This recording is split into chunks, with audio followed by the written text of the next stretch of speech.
Chapter 1. What is the ketogenic diet? Ketogenic is one of the buzzwords in nutrition and advanced medicine today. The ketogenic diet, an extremely low-carb eating plan, has been used to cause fast weight loss, stop tumor growth, treat drug-resistant epilepsy, and improve the symptoms of neurodegenerative diseases like multiple sclerosis and Alzheimer's. The standard version entails getting 85 to 90% of your calories from fat, 7 to 10% from protein, and 3 to 5% from carbohydrates. In order to follow it, one must eliminate grains, legumes, potatoes, starchy roots and vegetables, sugar, fruit, and alcohol. The diet focuses on fish, meat, dairy fat, oils, nuts, and leafy greens. Some segments of the population may benefit from the standard ketogenic diet to manage certain metabolic disorders, such as drug-resistant epilepsy. But for the majority of the population, a more moderate approach is better. The modified diet includes 60 to 70% fat, 20 to 30% protein, and 10 to 15% carbohydrates. It is much easier to follow and still effective for weight loss. It follows the same basic guidelines as the standard ketogenic diet, but there is more flexibility. For example, you can include more protein from meat, fish, and poultry, tofu, and soy milk, a slightly broader variety of vegetables, and even the occasional piece of bread.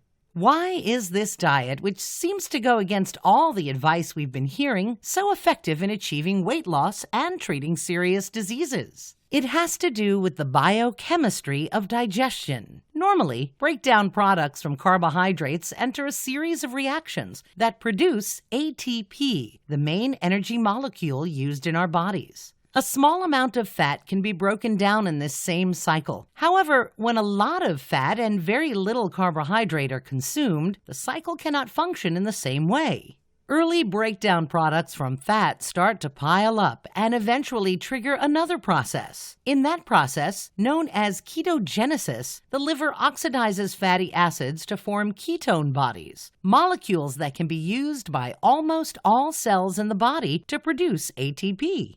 The ketogenic diet is so named because it triggers ketogenesis and eventually the physiological state of ketosis that occurs when blood ketone levels increase. The state of ketosis is a normal part of human physiology. In the past, diets varied greatly by region and culture. In some polar climates, diets were almost devoid of carbohydrates until grains became more widely grown and consumed. And in many places, people experienced periods of hunger or very low carbohydrate intake. Their bodies were adapted to switch into ketosis when necessary, letting them draw on stored body fat as needed. In recent centuries, just a blink of an eye in the 200,000-year history of human evolution, there has been a rapid introduction of processed carbs and sugars, along with the idea that we need to eat 3 meals and several snacks per day. This pattern does not allow our bodies to ever move into ketosis and results in a dependence on carbohydrates. However, recent research shows that over-consuming carbs increases the risk for heart disease, obesity,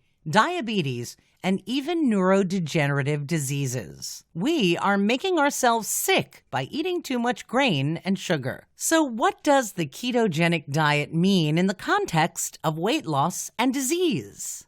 The ketogenic diet is helpful because it trains your body to use a different source of energy, fat.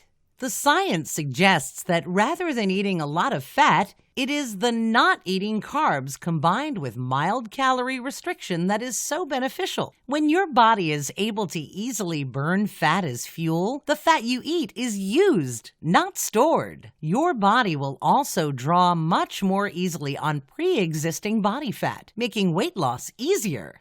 In addition, the ketogenic diet appears to increase appetite control and regulation. Most people find that within a few weeks, they naturally eat about 10 to 15% fewer calories than they need, leading to weight loss and an eventual stable lower weight. Scientists do not fully understand why ketosis has such positive effects on neurological conditions like epilepsy, Parkinson's, and dementia. But it may relate to the fact that some of the byproducts of ketosis are also building blocks for neurotransmitters. It could be that they help restore chemical balance in the brain. It could also be that they reduce inflammation in a way that reduces symptoms, since some ketone bodies have strong anti-inflammatory effects. Ultimately, the ketogenic diet affects over 20 pathways that can have positive outcomes for diseases.